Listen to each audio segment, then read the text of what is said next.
സ്വന്തമായി കിടപ്പാടമുണ്ട്. എന്നാൽ എപ്പോൾ വേണമെങ്കിലും നഷ്ടപ്പെടുമെന്ന ഭീതിയിൽ കഴിയുകയായിരുന്നു Kochi beach road Emmanuel residents അസോസിയേഷന്റെ പരിധിയിലുള്ള 29 കുടുംബങ്ങൾ.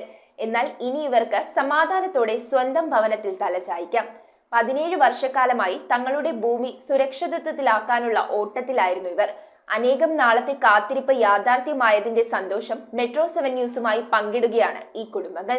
ഏറെ നാളത്തെ ഓട്ടപ്പാച്ചിലിനൊടുവിലാണ് ബീച്ച് റോഡ് ഇമ്മാനുവൽ റെസിഡൻസ് അസോസിയേഷന്റെ പരിധിയിലുള്ള 29 കുടുംബങ്ങൾക്ക് ഭൂമിയുടെ പോക്കുവരവ് ലഭിച്ചത്. കൈവിട്ടു പോകുമെന്ന് കരുതിയിരുന്ന ഭൂമി സ്വന്തമായതിന്റെ സന്തോഷത്തിലാണ് കുടുംബാംഗങ്ങൾ. സന്തോഷമാണ് ഞങ്ങൾക്ക് ഇത് കിട്ടിയത്. ഒരുപാട് കഷ്ടപ്പെട്ട് ഞങ്ങൾ ഇതിനു വേണ്ടിയിട്ട് അവസാനം മതിയായി, ഞങ്ങൾക്ക് നടന്നു മതിയായി. പിന്നെ ഈ സാറും ചേട്ടനും കൂടി ഞങ്ങൾക്ക് ഇത് വാങ്ങിത്തന്നതിൽ ദൈവത്തിനോട് ആയിരം നന്ദി പറയണേ. എത്ര പറഞ്ഞാലും തീരൂല. പഴയ ഭവനം പുതുക്കി പണിയുവാനോ കുട്ടികളുടെ പഠനത്തിന് ലോൺ എടുക്കുവാനോ പണിത ഭവനത്തിന് ലൈഫ് പദ്ധതിയിൽ അനുവദിച്ച തുക കൈപ്പറ്റുവാനോ മറ്റ് ക്രയവിക്രയങ്ങൾ ചെയ്യുന്നതിനോ സാധിക്കാത്തതാണ് ഇവരെ ഏറെ ബുദ്ധിമുട്ടിലാക്കിയിരുന്നത്. കരം അടച്ചു നൽകിയ ഭൂമിയുടെ പോക്കുവരവ് വിതരണത്തിന്റെ ഉദ്ഘാടനം കൊച്ചി MLA KJ മാക്സി നിർവഹിച്ചു. ഹൗസിംഗ് ബോർഡിൽ നിന്ന് പണമെടുത്ത് കാര്യം കണ്ടിട്ട് തിരിച്ചടക്കാതെ വന്നപ്പോൾ ആ ഭൂമി നിങ്ങൾക്കൊക്കെ വിറ്റേക്കുന്നത്. ശരിക്കും ഭൂമിയിലൊക്കെ ആയാലൊന്നുമില്ല. നിങ്ങൾക്ക് ആരും അറിയില്ല. നിങ്ങൾക്ക് 2, 3, 5 സെന്റൊക്കെ പൈസ ഒക്കെ നൽകി ആളെ സ്ഥലപ്പെട്ടു, ആളെ മരിക്കുന്നു. ഹൗസിംഗ് ബോർഡിൽ സ്ഥലം കിടക്കുകയാണ്. നിങ്ങൾ കുറേ അറിയാണ്ട് താലൂക്കിൽ വരുന്ന കുറേ പേർക്ക് ചെയ്ത് കൊടുത്ത് പിന്നെ വന്നപ്പോൾ ഇത് പരിശോധിച്ച് കഴിഞ്ഞപ്പോൾ കണ്ടു കഴിഞ്ഞപ്പോൾ സ്റ്റോപ്പ്. ഇത് ആ ഭൂമിയുടെ ഒരു ഗുണമില്ല. കാരണം പോക്കോൺ വെക്കാൻ പറ്റില്ലെങ്കിൽ ഇത് ബാങ്കിൽ വെക്കാൻ പറ്റില്ല, ഒരു ലോൺ എടുക്കാൻ പറ്റില്ല, വീട് വെക്കാൻ പറ്റില്ല. എല്ലാ ഭൂമി ഇത് പുറമ്പോക്ക് കിടക്കുന്നതിനും കഷ്ടപ്പാടാണ്. അപ്പോൾ അന്ന് ആ വിഷയം മന്ത്രിയുമായിട്ട് ബന്ധപ്പെട്ടിട്ട് മന്ത്രി അപ്പം തന്നെ അവിടെ അസുഖം ദിവസം ഉണ്ടായിട്ട് അപ്പം വിളിച്ച് പറഞ്ഞു. അങ്ങനെ ആ നടപടിയായിട്ട് മുന്നോട്ട് പോയി. ഇതിൻ്റെ ഭാഗത്തുണ്ടായ കേസിലൊക്കെ ഉണ്ടായിരുന്നു. രണ്ടാമത് വീണ്ടും കോൺഗ്രസ് സെക്രട്ടറി കാര്യം ഉന്നയിച്ച് കഴിഞ്ഞപ്പോഴാണ് അതുപോലെ എന്തായാലും ഇടപെട്ട് പ്രശ്നം ഉണ്ടാക്കി കഴിയുന്നത്. അങ്ങനെ ആവശ്യമായ നടപടി സ്വീകരിച്ച് ഗവൺമെൻറ് ആവശ്യമായ നടപടി അതിൻ്റെ പൈസ അടച്ചത് ഹൗസിംഗ് ബോർഡിൽ നിന്ന് ഫ്രീ ആക്കി. ആ വിവരം വന്നു കഴിഞ്ഞപ്പോൾ സെക്രട്ടറി വിവരം പറഞ്ഞു നമ്മൾ എന്തായാലും എത്ര പെട്ടെന്നുള്ളത് കൊടുക്കണം. ഈ റെസിഡൻസിന്റെ ഭാരവാഹികളൊക്കെ ഇതിന്റെ പുറകെ ഒരുപാട് നടന്നു. അപ്പോൾ വലിയൊരു ആശ്വാസമാണ്. കൊച്ചി താലൂക്ക് തഹസിൽദാർ ബെന്നി സെബാസ്റ്റ്യന്റെ അധ്യക്ഷതയിലാണ് കുടുംബാംഗങ്ങൾക്ക് ഭൂമിയുടെ പോക്കുവരവ് വിതരണം ചെയ്തത്. അസോസിയേഷൻ സെക്രട്ടറി ജെയ്സൺ യോഗത്തിൽ സ്വാഗതം ആശംസിച്ചു. 29 കുടുംബങ്ങൾക്ക് കരം അടച്ച രേഖകൾ വിതരണം ചെയ്യുന്നതിന് പൂർണ്ണമായ ഉത്തരവാദിത്വത്തോടെ പങ്കുവഹിച്ച കൊച്ചി മുൻ ഡെപ്യൂട്ടി തഹസിൽദാർ ജോസഫ് ആന്റണി ഹെർട്ടിസിനെ ഉപഹാരം നൽകി ജനങ്ങൾ ആദരിച്ചു.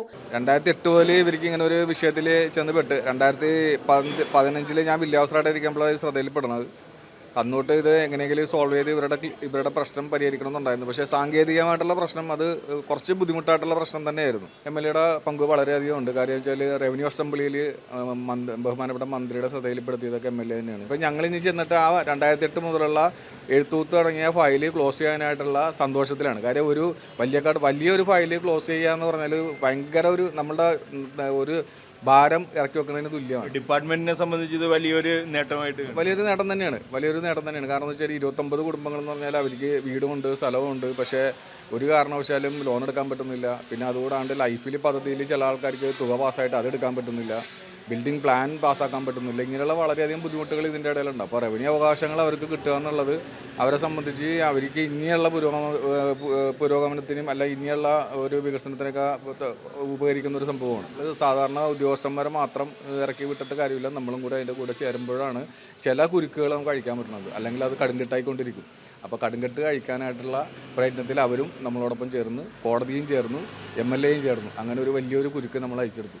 Association president Antony Kallathil, Kochi corporation 26ാം ഡിവിഷൻ കൌൺസിലർ ഷീബാലാൽ, ഇമ്മാനുവൽ പള്ളി വികാരി reverend father George Kizhakke Veettil, Rameswaram village officer Lucy Smitha Sebastian, association രക്ഷാധികാരി doctor Lalitha Thomas, YMCA rotary finance club chairman WC Thomas എന്നിവർ ആശംസകളർപ്പിച്ച് സംസാരിച്ചു. ഈ ഒരു പോക്കറോ ചെയ്യാതെ വളരെയധികം വിഷമിച്ച ഒരു കുടുംബങ്ങളാണ് ഇവിടെ. ഇതിന് കൂടെ ഉണ്ടായിരുന്ന 3 പേര് മരിച്ചുപോവുകയും ചെയ്തു. ഇതിന് കൂടി ഇറങ്ങി നടന്ന അവരെ ഞാൻ പ്രത്യേകമായിട്ട് ഓർക്കുകയാണ്. കാരണം ഇപ്പോൾ പറയാൻ പറ്റിയില്ല. ഒരു ജാക്സൺ എന്ന് പറഞ്ഞിട്ട് നമ്മുടെ കൂട്ടത്തിലുള്ള ഒരാളായിരുന്നു. പിന്നെ ഒരു മിനി എന്ന് പറഞ്ഞിട്ടുള്ള കുട്ടിയുണ്ടായിരുന്നു. ഇവരെല്ലാം വളരെ നടക്കാൻ പറ്റാത്തൊരു കാര്യമാണ് ഇപ്പോൾ ഈ സംഭവത്തിൽ സാധിച്ചിട്ട്. ഒരുപാട് ബുദ്ധിമുട്ടെങ്കിലും കാര്യങ്ങൾ നമുക്ക് സാധിച്ചിട്ട് ഇതുപോലെ സംരംഭത്തിൽ എല്ലാവരും സഹകരിക്കുന്നത്. അതുപോലെ നമ്മുടെ കൂട്ടത്തിലുണ്ടായിരുന്നു സാർ ഒരുപാട് ബുദ്ധിമുട്ടിയതാണ്. ഇപ്പോഴും 29 വീട്ടുകാർ, 123 വീടുകളുണ്ട്. 120 വീടുകളുണ്ട്. എല്ലാവരും ഞങ്ങളോട് സഹകരിക്കുന്ന ആളുകളാണ്. എന്ത് പറഞ്ഞാലും അവരെല്ലാം അതുപോലെ സഹകരിക്കുന്നതാണ്. വളരെ സന്തോഷം. തങ്ങളുടെ ഈ ആവശ്യം നിറവേറ്റുന്നതിനായി നേതൃത്വം നൽകിയ കൊച്ചി MLA KJ മാക്സി, മുൻ ഡെപ്യൂട്ടി തഹസിൽദാർ ജോസഫ് ആന്റണി ഹെർട്ടിസ്, മറ്റ് അധികാരികൾ എന്നിവർക്ക് നന്ദി പറഞ്ഞുകൊണ്ട് നിറഞ്ഞ മനസ്സോടെയാണ് Emmanuel church holy face pilgrim സെന്ററിൽ നിന്നും കുടുംബാംഗങ്ങൾ മടങ്ങിയത്. 2008 തുടങ്ങിയ നടപ്പായിരുന്നു ഞങ്ങൾ ഇതിൽ. അതിനിടയ്ക്ക് ഒരുപാട് മുടക്കും വന്നു. നിങ്ങൾ സ്ഥലം മേടിച്ചപ്പോൾ നിങ്ങൾക്ക് എന്തുകൊണ്ട് പോക്കുവരവ് നടത്തി തന്നില്ല, നിങ്ങൾ ചീറ്റ് ചെയ്താണെന്ന് ഞങ്ങളോട് പറഞ്ഞു. ഞങ്ങൾ ഒരുപാട് വർഷം ഇതിൻ്റെ ബുദ്ധിമുട്ടാണ്. പല ചാനലുകാരും വന്നു പോയി. എല്ലാ ചാനലിനോടും ഞങ്ങൾ സംസാരിച്ചിട്ടും ഞങ്ങൾക്ക് ഒരു രക്ഷയുമില്ലാഞ്ഞ്. വീട് വെച്ചപ്പോൾ തുടങ്ങി പറഞ്ഞ ഈ സ്ഥലം പൊളിച്ചു കൊണ്ടുപോകും, നിങ്ങൾ അന്യ വഴിയിൽ കിടത്തുമെന്നാണ് ആൾക്കാർ പറഞ്ഞത്. MLA ഞങ്ങളുടെ എല്ലാ കാര്യത്തിനും MLA സഹായിക്കും. ഷീബാലാലും ആണെങ്കിൽ ഞങ്ങൾക്ക് എന്ത് പറഞ്ഞാലും ഈ ഡോക്ടറാണെങ്കിൽ ഞങ്ങളെ ഒരുപാട് സഹായിച്ചിട്ടുണ്ട്. News bureau, Kochi. 2025 ഫെബ്രുവരി 16 അരുക്കുറ്റി പാതുവാപുരം പള്ളിയിലെ വിശുദ്ധ അന്തോണീസ് പുണ്യവാളന്റെ 103ാമത് തിരുനാൾ 2025 ഫെബ്രുവരി 11 മുതൽ 16 വരെ, 2-ാം തീയതി മുതൽ 10-ാം തീയതി വരെ നവനാൾ, 8, 9, 10 തീയതികളിൽ റവറന്റ് ഫാദർ ജിനു പള്ളിപ്പാട്ട് നയിക്കുന്ന ധ്യാന ശുശ്രൂഷ, 23-ന് 8-ാം ഇടം.